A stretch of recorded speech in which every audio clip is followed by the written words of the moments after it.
Bonjour mes chers apprenants et bienvenue dans une autre leçon de grammaire présentée à distance, adressée aux apprenants de la 4e année du primaire. La leçon d'aujourd'hui portera sur les compléments du verbe, le COD et le COI. On visera par cette leçon les objectifs suivants. Reconnaître les compléments du verbe, savoir identifier le complément d'objet direct et le complément d'objet indirect. Alors pour commencer notre leçon, essayons de lire ensemble les phrases suivantes et d'identifier le verbe et les autres composants de chaque phrase. Le garde forestier interroge les enfants. Le sujet est le garde forestier. Le verbe donc est interroge. La fillette ramasse les framboises. Le sujet est la fillette. Le verbe est ramasse. Ils discutent de la forêt. Le sujet, ou bien le pronom personnel sujet est il avec S, et le verbe discute.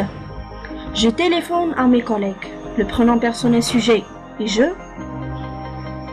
Le verbe téléphone. Observons maintenant les groupes de mots qui viennent après chaque verbe. Essayez de les supprimer et de lire la phrase. Le garde forestier interroge.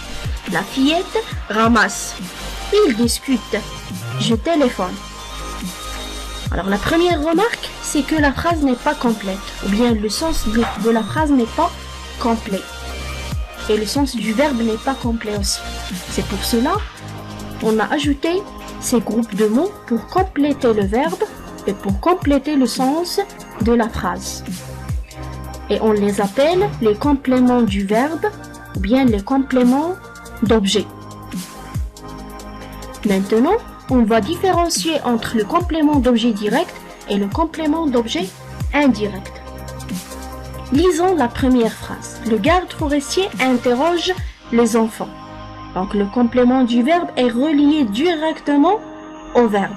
C'est pour cela qu'on l'appelle le complément d'objet direct, parce qu'il est relié directement au verbe ou bien il est placé près du verbe. La deuxième phrase, c'est la même chose. La fillette ramasse les framboises. Toujours le complément est relié directement au verbe ramasse. C'est pour cela qu'on l'appelle le complément d'objet direct. La troisième phrase, ils discutent de la forêt. Alors vous voyez qu'on a séparé le verbe du complément par une préposition. C'est la préposition de. C'est pour cela le complément d'objet ici est indirect parce qu'il est séparé du verbe par la préposition et on l'appelle le complément d'objet indirect de la forêt. Je téléphone à mes collègues. Alors je téléphone